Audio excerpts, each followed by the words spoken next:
Why most traders thinks this single candle you are seeing here is just a single candle with no information attached to it.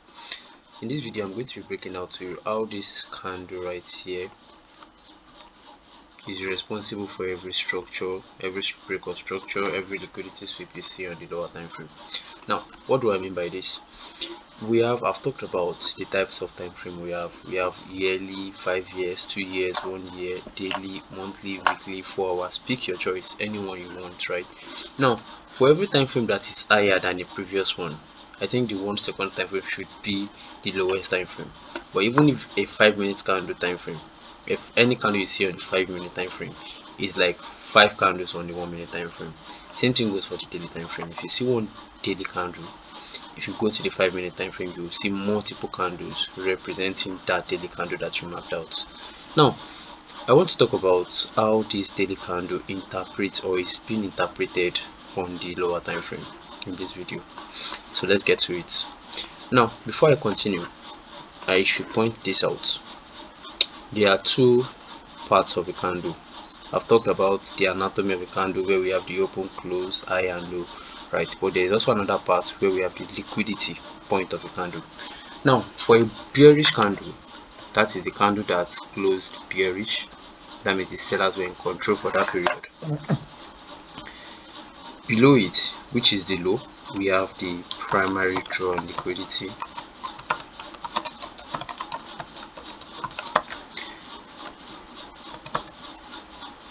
And then above it here, which is the high, we have the secondary draw on liquidity.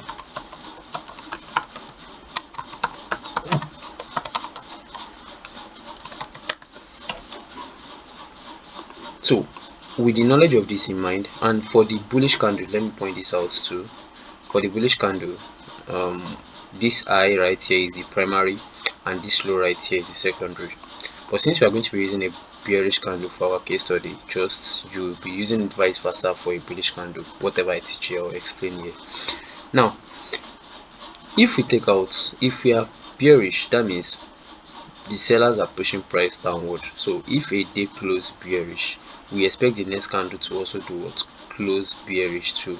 Like we should, for example, this candle now should be closing down here, should be closing somewhere around here instead of closing back here. It should be closing somewhere around here.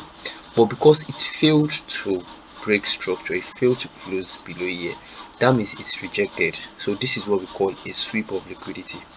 This is the liquidity right here, and the price swept it and then closed above here. Now, what does this sweep mean? It means that price rejected at this level. A sweep is also called a rejection. Now, after that, what happened next? The next candle did what? Which is this blue candle right here, the bullish candle. It closed above this level. Where they close above this level. Now, what is this one saying? This is saying that we've broken the high. We've broken past the high that this bearish candle created. It's saying that this candle now, this bullish candle, is now telling us that the buyers are now in control since we've broken above this level. Now you will see what this means. You will see how this is well detailed on the lower time frame. Let's be using the 1 hour time frame for this example. On the 1 hour time frame, this is our high. So let me mark this point out. This is our high right here, and then this is the low of our candle, the daily candle that we want to be studying. This is the high, and you can see that we were clearly bearish. We were breaking structures to the downside. This is a high, it broke this low to this downside. This is another high that got created, it broke this low to the downside, creating this one. Now after this, we had a push to the upside. We did not break this structure right here, and then we swept. I will not call this one a break of structure. Why do I call it a sweep? Because immediately after we closed below here, you can see how we came back above here to accept again. So there was acceptance here. You can see how the daily time frame candle now has told the same story that we have on the lower time frame. We have a sweep here, which is a rejection, and then a break of structure next, acceptance. Let's go back to the 1 hour time frame to continue what we were saying. Now we've gotten an acceptance here. What is this saying? We've taken our primary drawn liquidity. Where do you think we'll be targeting next? The secondary drawn liquidity. So if we are able to get something like this, we keep on pushing to the upside, we we keep on pushing to the upside, and somehow we are able to accept above this level right here. Above this level we are able to accept. That means we are closing bullish. We have to close above this level on the daily time frame. As long as we are able to close above this level on the daily time frame, what we'll be targeting is we'll be targeting the next high that we have on the daily time frame. We'll be targeting the next high. This is another high right here. This is another high right here. Now let's see what this high looks like on the 1 hour time frame again. On the 1 hour time frame, you can see this is the high right here. This is the high right here. So the high that we marked on the daily time frame now, this is what it is representing on the lower time frame. And then the whole candle closing above each other, which is what we call a break of structure. You can see the way this candle close above this level, right? This is called the break of structure. So this one now, let's look at this case for, let's study this one for example. Now we'll be studying this for the bullish scenario. We'll be studying this for the bullish scenario. So this is our primary drawn liquidity, and this is our secondary drawn liquidity.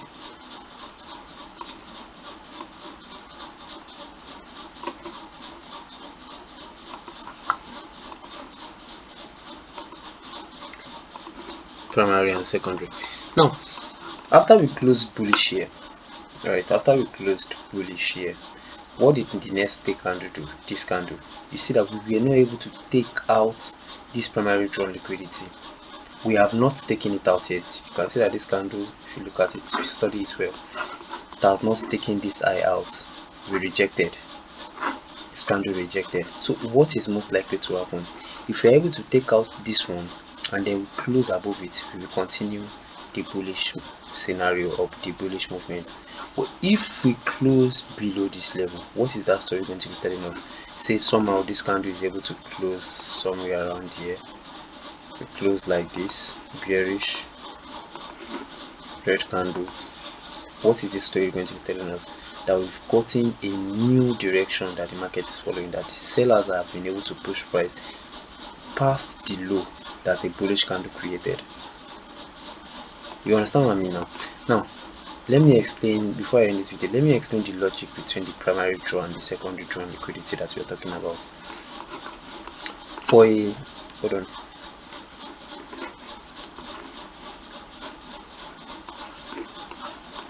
okay, now for a bullish candle, for example, for a bullish candle we have primary at the top and then we have secondary at the bottom. So if we are in a bullish scenario, obviously we are in a bullish scenario, what do we expect price to do next? We expect that the buyers should continue buying and then to continue doing something like this to the upside. This is what we expect them to do normally, right? So when we talk about direction, where is price most likely to target next? The primary movement for price that we expect is the top here, because we are bullish, so we expect price to take out the high first. Now the secondary is called secondary because most likely in a bullish scenario you are meant to keep going up, not coming down, right? That is why this is called the secondary option of movement.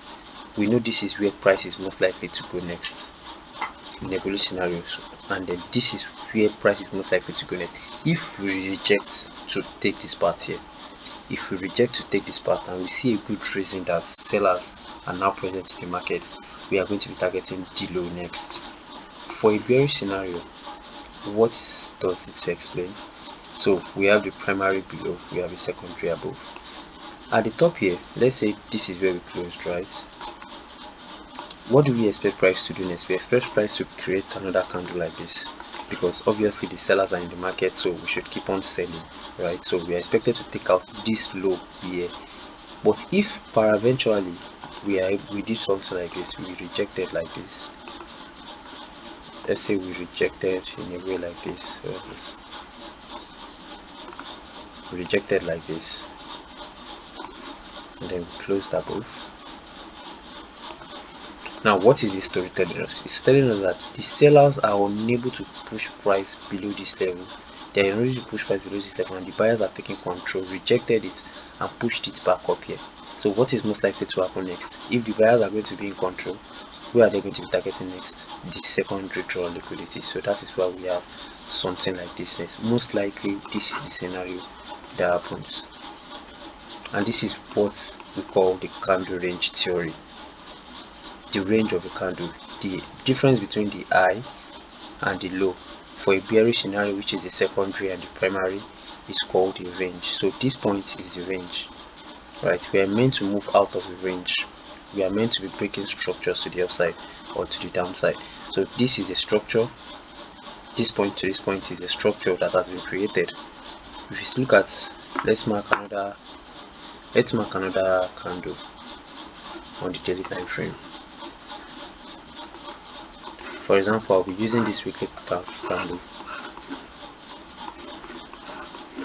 Now, this one, we've taken out what? We failed to take out the primary. We failed to take out the primary. We did not even touch the primary at all before we took out the secondary. Don't forget, this is a bearish candle. So, we did not take out the primary. That means the buyers are strong. They did not even allow price to come back here again. They took out this high next. They took it out immediately, and then you can see after that we closed bullish, clearly bullish. So what is this telling us? This is telling us that this is a bullish market. This is not a bullish market. Now let's see what this looks like on the lower time frame. Let's see what this looks like on the lower time frame, like the 4 hours, for example. On the 4 hours chart, you can see we had this push to the upside, rejection. This was a sweep. So we had our sweep here. We had a sweep of liquidity at this point right here, and then after the sweep of liquidity, what happened?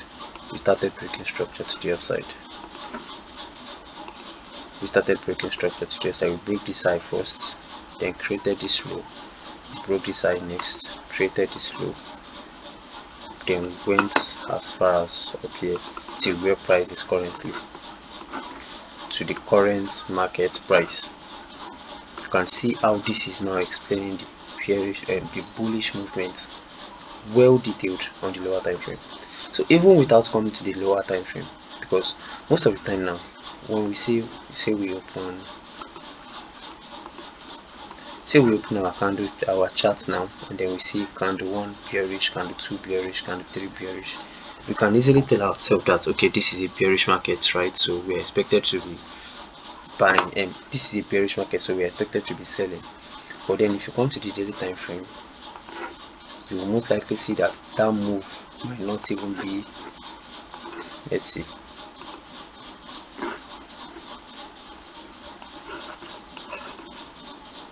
now it is showing bearish here, right? It is showing bearish here, but has it taken out a low? No, it has not taken out a low until it swept at this point. You can see the sweep I marked at this point right here. This sweep I marked now, this sweep I marked here is now showing what? Is now showing the sweep properly on the higher time frame. You can see immediately after the sweep, what happened? We closed bullish, closing above the high at this level. We are closing above the high at this level right here.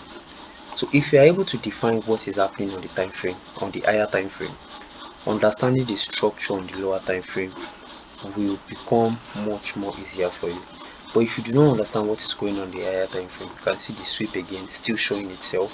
We had a sweep, then we started having breakout structure to the upside. So once you understand the language of charts on the higher time frame, the noises on the lower time frame will become much more clearer story for you to break down. Because now if you look at this, up, down, bearish, all of a sudden we are back up again, all of a sudden we are back down again. This is looking like a no direction movement for me. It will look choppy, but once you break it down on the higher time frame, like the daily time frame, it becomes much more easier for you to understand on the lower time frame.